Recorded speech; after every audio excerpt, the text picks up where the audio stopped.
We all know where we were when Tebow mania hit. As the quarterback for the University of Florida, Tim Tebow was absolutely dominant. So why did one of the greatest college football players of all time flame out so quickly in the NFL? Find out how Tim Tebow destroyed his career.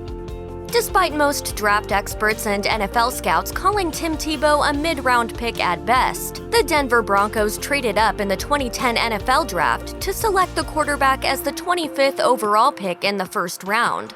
Then head coach Josh McDaniels praised Tebow's competitive traits and his winning college record. He's a leader, he works hard, he's got all the intangibles you look for in a player at that position. Tebow's rookie season in the Mile High City wasn't much to write home about, but in 2011, Tebow mania reached its peak.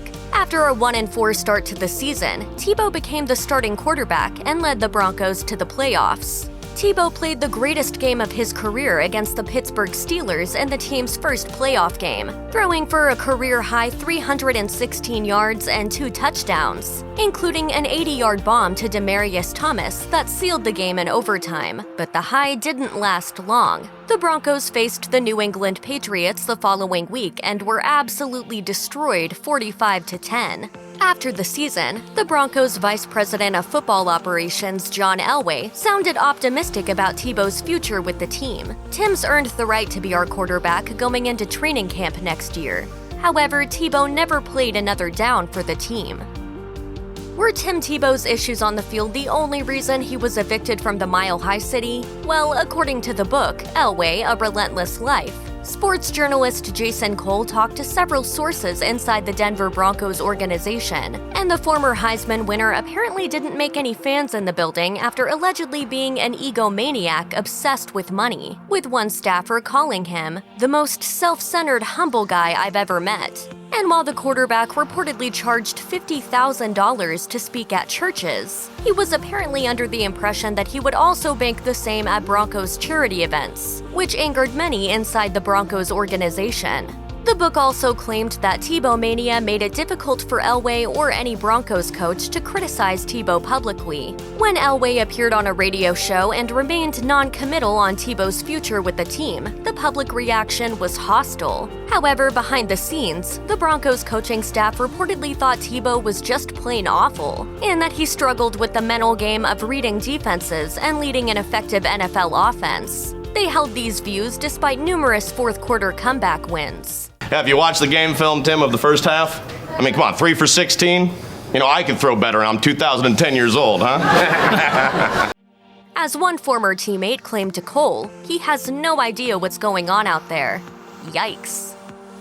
With the Denver Broncos starting the 2011 season with a 1-4 record under starter quarterback Kyle Orton, there were calls from the fan base for head coach John Fox to give Tebow the starting job. One of those calls took the form of a giant digital billboard imploring Broncos coach John Fox to play Tebow. Spokesmen for the team tried to publicly put a diplomatic spin on the fans' backseat coaching, but the Broncos quarterback room privately fined Tebow every day the billboard remained up for failing to make a public statement about the divisiveness of the sign. 2 months later, the Broncos cut Orton, and the veteran quarterback signed with the Kansas City Chiefs. Later that year, Orton got his revenge by defeating the Tebow-led Broncos 7-3. The Denver Broncos solved their quarterback issues in 2012 by signing Peyton Manning, so Tim Tebow was shipped off to the New York Jets. The Jets understood the issues with Tebow's lack of arm strength and accuracy, so they decided to implement the Wildcat offense to play up his running ability. Tebow was expected to thrive in the new-look offense. Spoiler, he did not. Barely 3 months into the season, the Big Apple started to sour on Tebow. Some of his teammates anonymously told the New York press their real thoughts on the quarterback. The second-string quarterback is, quote, terrible, even saying, quote, we don't look at him as a quarterback, end quote.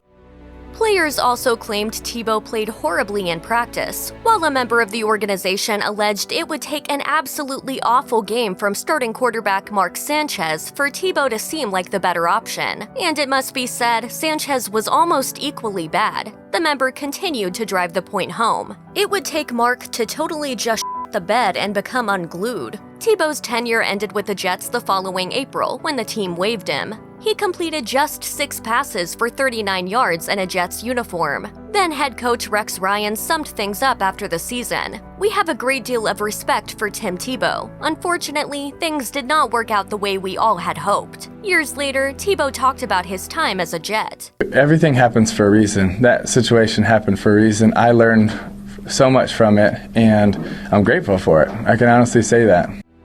If anyone could find out a way to use Tim Tebow, it would be the NFL juggernaut New England Patriots, right?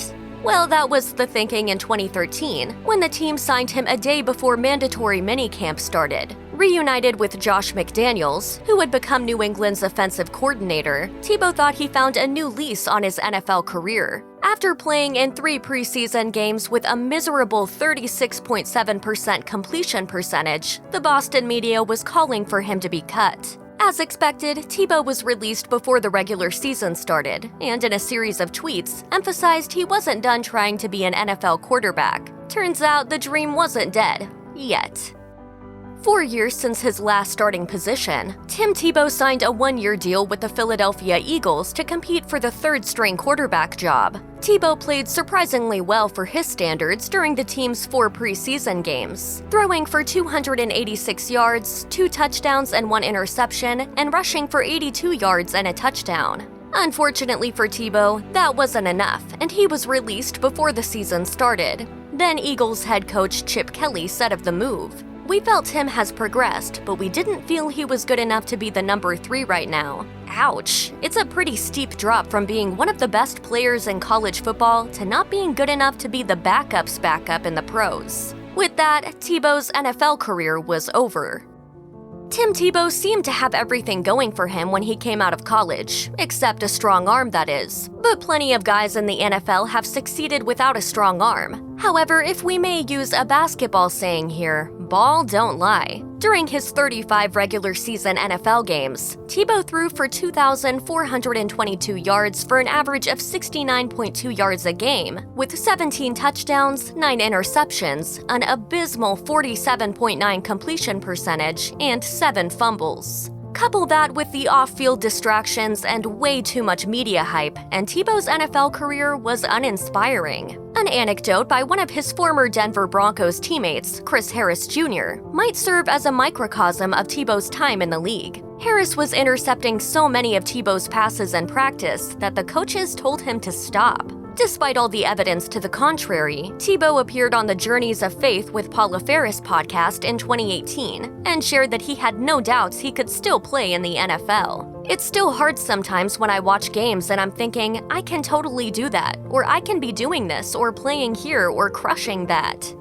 While Tim Tebow was unable to fulfill his dream on the field, he stayed close to the game he loves. In 2013, the former quarterback joined ESPN as an analyst for the SEC network as part of SEC Nation, a pregame show in the conference where he became a collegiate star. ESPN Senior Vice President Justin Connolly expressed his excitement for having Tebow on board and having him back in the SEC. By 2017, Tebow signed a multi-year extension with ESPN that allowed him to continue his pursuit of being a professional athlete. Despite all the criticism he received during his NFL career, kudos to ESPN for understanding that when you have a chance to add a widely popular sports and media figure to your network, you have to jump at it. Tebow's crossover appeal wasn't lost on ESPN's parent network either. In 2014, ABC brought Tebowmania when Tebow was tapped to co-host Good Morning America as part of their Super Bowl coverage.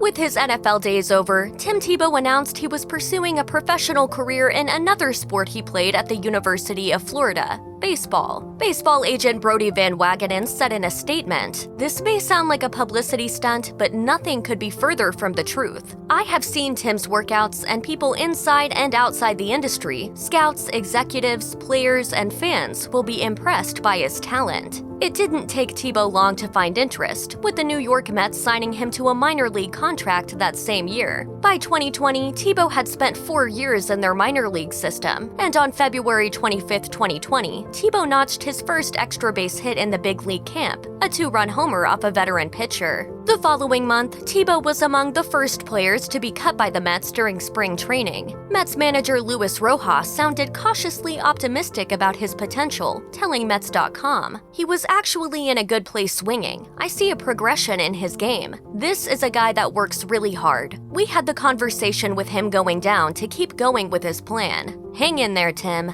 Check out one of our newest videos right here. Plus, even more Nicki Swift videos about your favorite athletes are coming soon. Subscribe to our YouTube channel and hit the bell so you don't miss a single one.